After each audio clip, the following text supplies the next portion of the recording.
of transmission systems. Presently, many transmission systems are used in the world.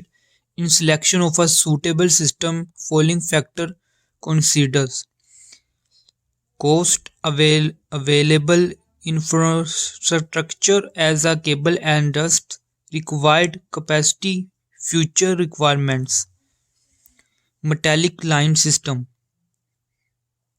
All transmission systems used in telecommunication network were based on metallic, predominantly copper, but also aluminum line carried as single pair or bundled into cable. Slugs overhead between poles. These pairs are carried just one telephone circuits as payload. Ether from the routers. Today's single circuits payload copper pair still constitute the majority of the subscriber line in all of the PSTNs in the world. In addition, copper line systems usually overhead are still used in many networks, particularly in rural areas between local exchange and between a local exchange and its trunk exchange. FDM system giving up to 12 channel capacity were carried over the copper since the 1980s. Digital payloads 1.5 mbti in the United States and 2 mbei in the Europe have been deployed over copper pair in the access network. Interference between pair carrying such payload in a single cable is minimized by using separate pair for go and return direction. A further mirroring is the assembly of the pair into balanced coil within the cable sheet. Such grouping reduces the mutual interference, thus more robust. Copper system with longer reach and complete fields such as transceivers, screen and coaxial cable are used to carry payloads up to 140 MB between the business subscriber premises and the serving exchange. To cope with long distance, the transmission signal is boosted by data located periodically along the strength of the cable. An extreme version of long distance metallic cable transmission is that of submarine cable system used throughout the world to cross river, sea and ocean. The first generation of submarine cables used analog FDM payloads. These are designed to withstand the rigors of being deployed underwater over rough terrain, e.g., the seabed, and generally being inaccessible for repair. Apart from providing a low-loss transmission path for the payload, the submarine metallic cable also needs to carry electric power from its to end station to all amplifiers along its length. Finally, of course, submarine transmission system requires specialist cable shipped to lay the cable internally and later to recover and repair installed cable. Digital subscriber line transmission system. Recent advance in integrated circuit technology, particularly digital signal process DSPs, have ended high-speed digital payload to be carried over standard existing subscriber line copper pair originally provided for telephony only. There is actually a family of such digital subscriber line DSL system, now generally as XDS, as showing in. Each of the system has the same basic digital send and receive transmission equipment located at each end of the copper local loop.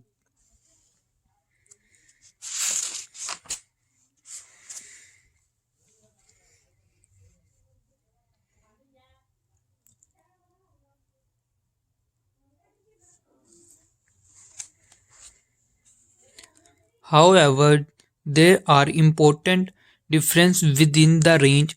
There are two main requirements for an XDSL system. The first requirement is to cope with the impairment introduced by the copper local network. Actually, the copper line is designed to carry signal fire in excess of those use simple technology, which are Ether to 4 kHz by filters or it unfiltered extend to only 50 kHz. However, the attentions introduced by the copper line rapidly increase with the higher frequencies. In addition, the use of high frequency signal over the copper access network causes interference between adjacent pairs within cable.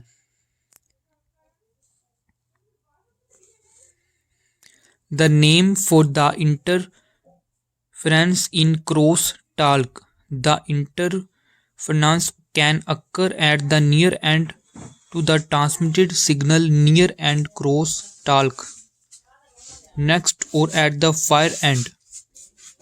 There are several techniques used by the DSL system to cope with the attenuants as well as the FEXT and NEXT introduced by the copper line. The SANGIT requirement is for both go and return signal to be carried by the digital line system over the copper pair.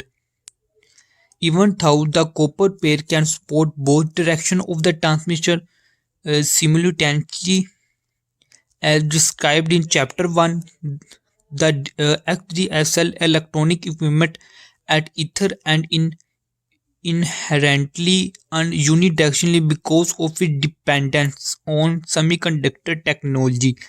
Generally, XDSL systems use a form of multiplexing to separate the go and return signal, e.g., TDM. Use of ping pong alternate go and return burst. FDM use of separate frequency band for the two direction or SDM use for separate go and return pair. Other techniques such as echo cancellation are also used. The first XDSL system were associated with ISDN. These systems extend the IDN to the subscriber premises, allowing detailed data and telephonic call over the PSTN. The XDSL family is now considered to refer mainly to those systems that enable broadband access over the local loop.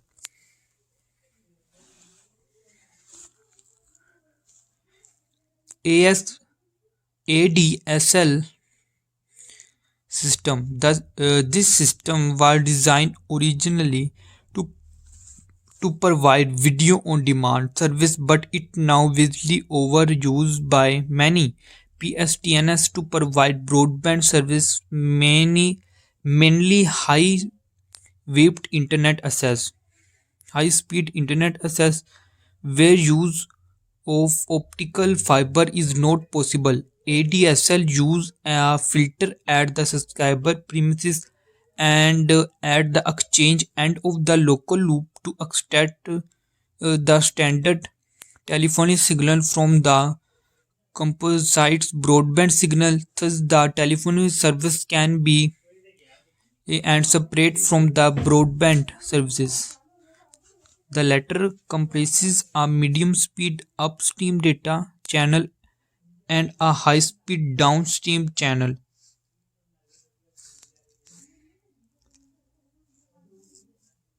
Hence the hence the term asymmetrical DSL.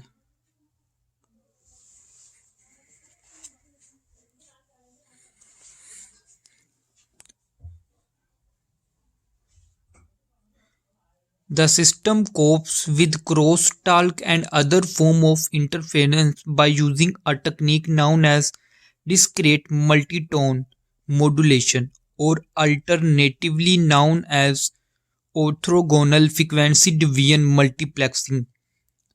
This approach, converging the data signal over a large set of individuals, carries each set of precious frequency is the available range for ADSL. The frequency separation is 4.3 kHz. At the receiving end of the link, the composites waveform is proceeds, so that each modulation carried is simpled at the end. Appropriate frequencies. The use of OFDM enables the maximum possible rate of data throughout, despite the limitation of line due to crosstalk and interference across the whole range of frequencies used. This result in ADSL system having variable data rates which continuously differ in real time from the nominal advertised rate as condition on the line vary.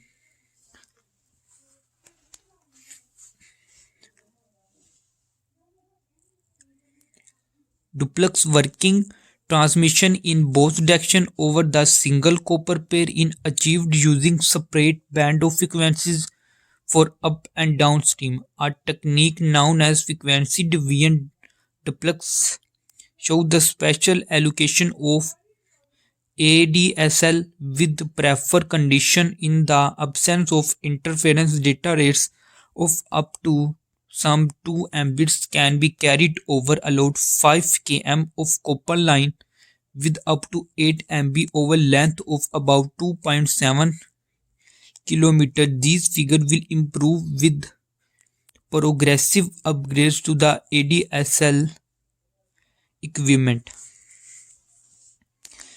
VDSL, Very High Bitrate Detail Subscriber Line System. VDSL is a derivative of ADSL which provides higher data rate by restricting the use of copper line used to just a few hundred of meter. This requires the deployment of optical fiber from to exchange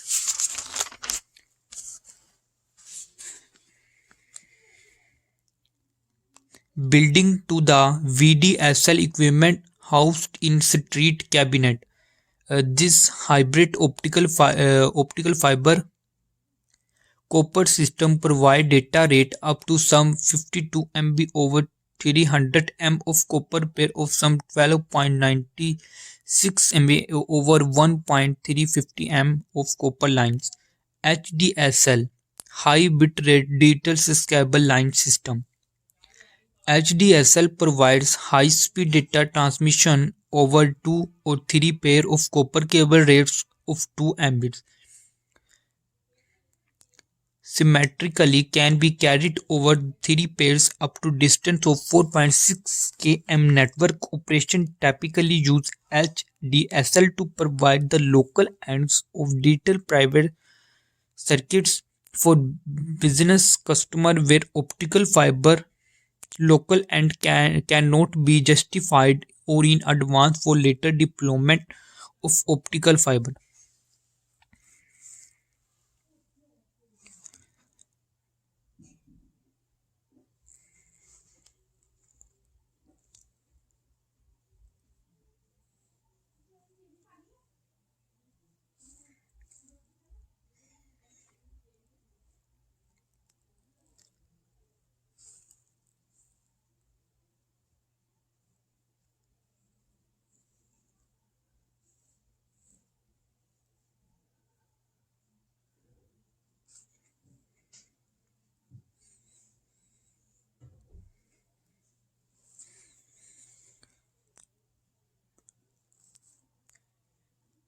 SDSL Systematic Digital Subscriber Line System.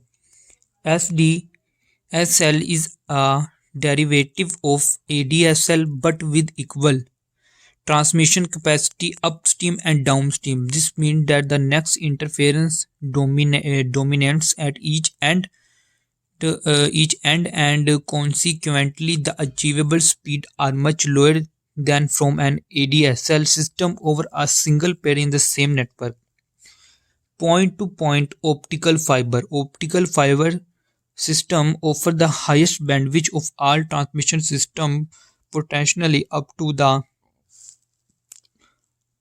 TB range. They were initially introduced as replacement for the coaxial metallic cable system carrying PDH payload in the trunks network, but they are now used throughout the national trunk and international network and increasing in the access network carrying SDH, SO, and ET payloads. The basic of an optical fiber point-to-point digital transmission system is shown in the generic picture. The carrier modulation system uses a LED or laser diode to pulse a single color light beam at the send end, and avalanche photodiode or pin diode are used to detect the light pulse at the receive end. The operating characteristic of the send and receive transmitter and the window in the attention of single mode fiber optical now used in transmission system give a wide range of or potential wavelength of light sensor on 850 and 1315 nm.